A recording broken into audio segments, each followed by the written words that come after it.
కీర్తన గ్రంథము 109వ కీర్తన 4-5. నేను చూపిన ప్రేమకు పతిగా వారు నా మీద పగపట్టి ఉన్నారు, అయితే నేను మానక ప్రార్థిస్తున్నాను. హల్లెలూయా.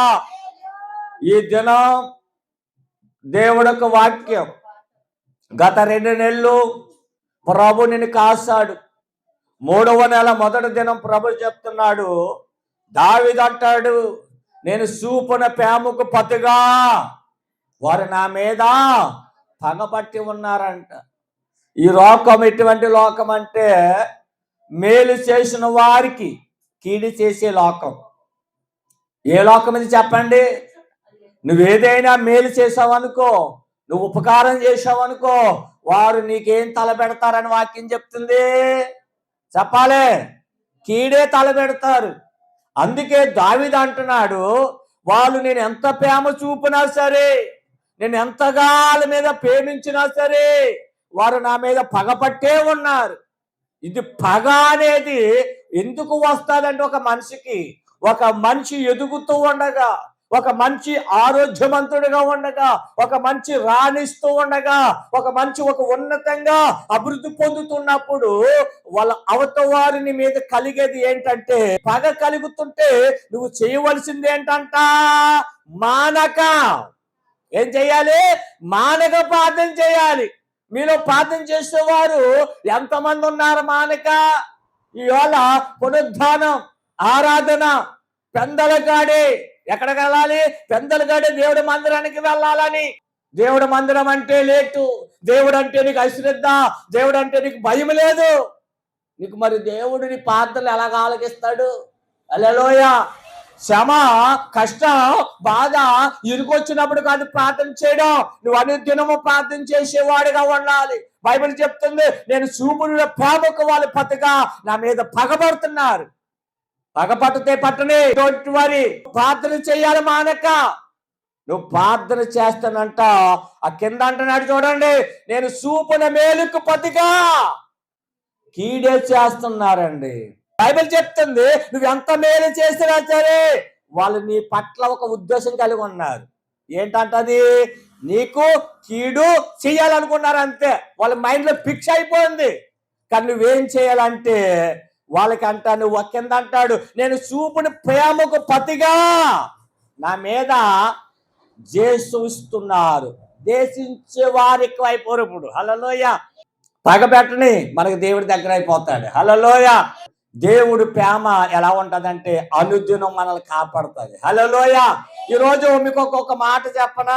నువ్వేం చేయాలి చెప్పండి? మానక ప్రార్థన చెయ్యాలి. నీ మీద ఎంతమంది పగన పెట్టని నువ్వు ఎదుగుతున్నా వార్చలేని వాళ్ళు చాలా మంది ఉంటారు.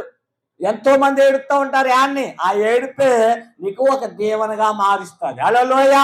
అదే పరిశుద్ధమైన గ్రంథంలో 109వ కీర్తన 15వ వచనంలో, ఆయన వారి జ్ఞాపకము భూమి మీద నుండి కొట్టివేయినట్లు పాపము నిత్యము అని సన్నిధిని కనుపుండగా చేసును. హల్లెలూయా. మీరు ప్రార్థన చేయండి. మీ శత్రువు కోసం మీరు ప్రార్థన చేయండి.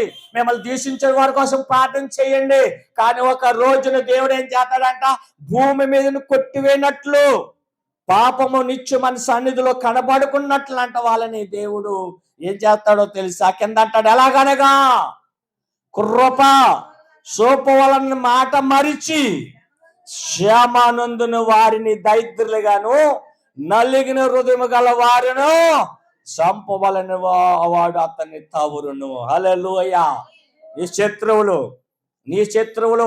నువ్వు వాళ్ళతో పోరాడే పని లేదు. నీ శత్రువులతో నువ్వు యుద్ధం చేసే పని లేదు. నీ శత్రువులు నీ మీద పగ పట్టని, నీ మీద ఎంత దేశం పెంచుకొని, నీ మీద ఎంతగా నిన్ను కొంగగొట్టాలన్నా సరే, నవ్వులు పాలు చేయాలన్నా దేవుడు అంటున్నాడు వారిని అక్కడి నుంచి ఏం చేస్తాడంట? తవురుతాడంటండి. నువ్వు చేయవలసింది ఏంటి చెప్పండి? ఈరోజు ఏం చేయాలి? మానక ప్రార్థన చేయాలి. ఇంకొక మాట చెప్పనా మీకు? నన్ను దూషించి, నన్ను నిందించి, నన్ను అవమానపరిచిన వారే ఇవాళ అనేకులు అయ్యా అయ్యా అని ఫోన్లు చేసి పలకరించి పశ్చాత్తపడుతున్నారు. ఎందుకో తెలుసా? మనము మానక ప్రార్థన చేయాలి. రెండవ వాక్యంలో చూడండి 69వ కీర్తన 13వ వచనంలో ఒక మాట ఉంది. 69వ కీర్తన 13వ వచనంలో ఒక దేవుడు ఒక మాట చెప్తున్నాడు చూడండి. యెహోవా అనుకూలమైన సమయమనా నేను నిన్ను ప్రార్థిస్తున్నాను. హల్లెలూయా. ఏంటంటున్నాడు దేవుడు? నీకు నాకు అనుకూలమైన ఒక సమయం అంటూ ఉంది. ఆ సమయంలోనంట నువ్వు నేను నీ దేవుడికి ఏం చేయాలి? మనం ప్రార్థన చేయాలి. నీ శత్రువుని ఎదుటి సాగలపడతారండి. ఒక మాట లేట్ అవ్వచ్చు, ఆలస్యం అవ్వచ్చు, నువ్వు బాధపడవచ్చు, నువ్వు ఏడవచ్చు, నువ్వు దుఃఖం అవ్వచ్చు, నవ్వులు పాలైపోవచ్చు.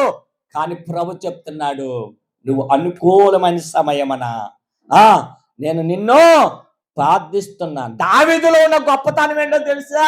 ప్రార్థన. ప్రార్థన ప్రార్థన నీకుందా? ఆ ప్రార్థన ఎంతసేపు చేస్తున్నా ప్రార్థన?